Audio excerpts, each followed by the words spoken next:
Muy buenos días, ¿qué tal? ¿Cómo estáis?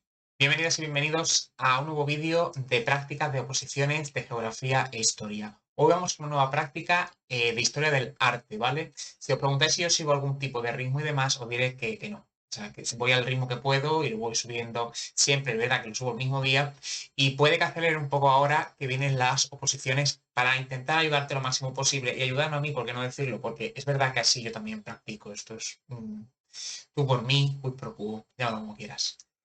En cualquier caso, vamos con una práctica. Decir que también, ya que estoy, ya te pillo este vídeo aquí parado ahora mismo, parada.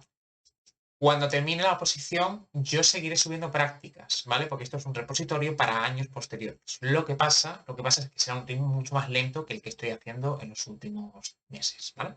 Vamos con ello. Pasamos a pantalla.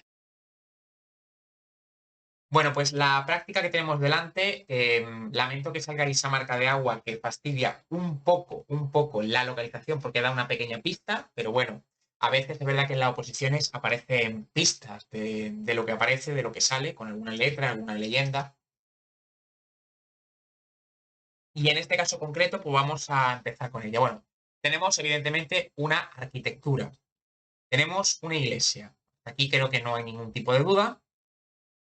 Y lo primero es que tenemos que identificarla. Bueno, su identificación, para que la tengamos clara, es la iglesia de Santa Marina de la segunda mitad del siglo XIII y es arquitectura fernandina, es decir, tardorrománica protogótica. Es una, si os dais cuenta, tiene como elementos mezclados de las dos. Tiene esos contrafuertes, esos muros muy colosales, pero al mismo tiempo tiene entrada de luz a través de esa vidriera.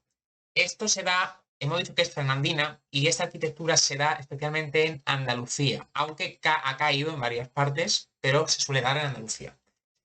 ¿Por qué? Porque eso es a raíz de la reconquista, de la mal llamada reconquista o la conquista católica, si lo preferís, que es un término totalmente correcto, llevada a cabo por Fernando III, la Parca, que al tomar estas nuevas posiciones en Andalucía decide ir construyendo iglesias y entonces reaprovecha distintos elementos ya hemos dicho, tal románico, protogótico. Tiene un poquito las dos cosas. Vamos a hablar de ella y es que lo primero que decir que es una obra realizada en piedra perfectamente tallada. Si os fijáis en esos bloques que veis, son muy gruesos, son bloques que se aprecian perfectamente en la estructura. Voy a señalarlos, ¿vale? ¿Veis? Muy severos, muy anchos, muy amplios. Es una cronología que cuesta un poco identificar, pero tenemos claro que de todas las parroquias que va formando Fernando en sus conquistas, son mezquitas reconvertidas al culto cristiano. Las actuales parroquias, como las que quedan hoy en día en pie, son de la segunda mitad del siglo XIII, que es donde se ubica esta que tenemos aquí delante. Por tanto, la arquitectura alfonsí tiene tanto esas mezquitas reconstruidas como estas iglesias, estas parroquias que quedaron finalmente. Un concepto sacralizador del espacio, evidentemente. Es una iglesia que presenta una planta basilical de 3 naves. Esto lo sabemos porque es la estructura común que van a tener todas. Es decir, las fernandinas vista unas, vistas todas, la verdad se dicha. La central es más alta que las dos laterales y también es a su vez más ancha. Desembocan en tres ábsides poligonales simples. Una vez están cubiertas con una armadura de madera, de par y nudillos, y al ser la central es más alta que las demás también, para abrirse a vanos que iluminan el centro de la estancia, ¿vale? Que esto es algo principalmente más novedoso, es decir, aunque ya había vanos en el románico, aquí lo que encontramos serían estas especies como de vidrieras, este inicio de rosetones que se van a dar en el gótico. A su vez, están separados por arcos formeros apuntados que se apoyan en pilares cruciformes, con columnas adosadas. Y las cabeceras estarán cubriendo por bóvedas de crucería. Como ya vemos, hay una mezcla de elementos bastante importante.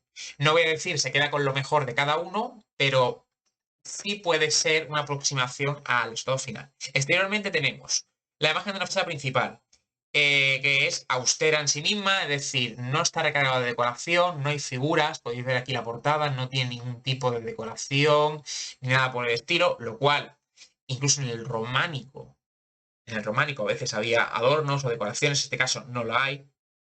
Se estructura en 3 calles, ¿vale? 1, 2, 3. Y tiene 4 potentes contrafuertes, que era un elemento, ya sabéis, muy propio del románico, ¿vale? Que daba elementos sustentantes. Y con ello, también, bueno, también en cuántas naves estaría dividida, pues 1, 2, 3, ¿vale? Con la superior arriba, que no lo he comentado antes. Destacamos en el centro una portada abocinada, ¿vale? Con un arco levemente ojival, muy leve. Con un tejaroz con canecillos y 2 óculos de diferente tamaño que iluminan la nave del Evangelio. Y la central, siendo la nave central un verdadero, es un rosetón, pero con tracerías.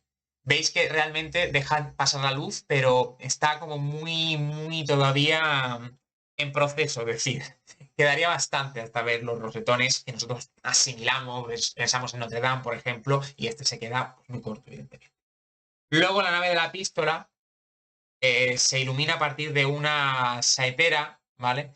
Con una diferencia, la diferencia de altura que se evidencia en esta imagen exterior, ¿vale? Es que hay una nave central que está muy destacada, cubierta a 2 aguas al exterior y continúa a un nivel más bajo en estos laterales. ¿Veis?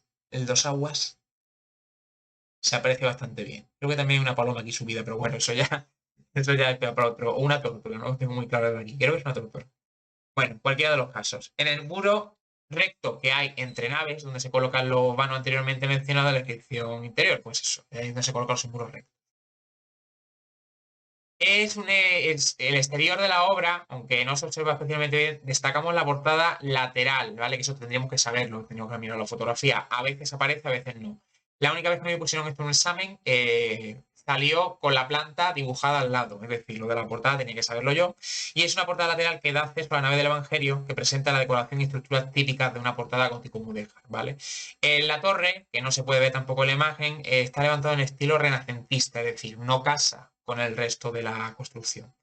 En Andalucía Occidental, la presencia de la población mudéjar en el siglo XIII desapareció tras la sublevación de 1264 y su posterior expulsión, pero los constructores castellanos mantienen el estilo, las técnicas y las formas mudéjares mezcladas con las propias cristianas.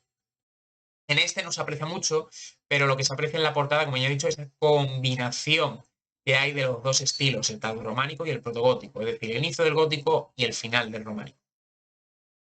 Todos los templos construidos de esta misma época, que se ve, como ya podéis ver, estas mezclas que hay entre las dos cosas son muy destacables. Esas naves, los 3 ábsides, las 3 portadas, los rosetones.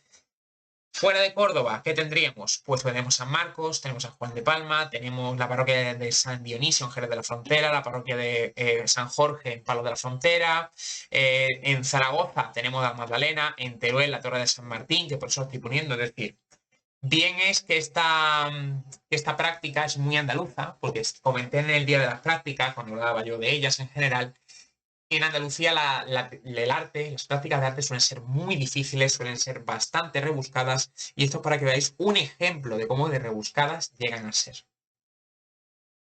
Y con eso yo ya pongo fin a este vídeo diciéndote como siempre que yo te agradezco todas las suscripciones, todos los likes y todos los comentarios para mejorar estas prácticas o cualquier pregunta que queráis hacer, que a mí tanto da que me da tanto, sobre ellas. Nos vemos en el próximo vídeo.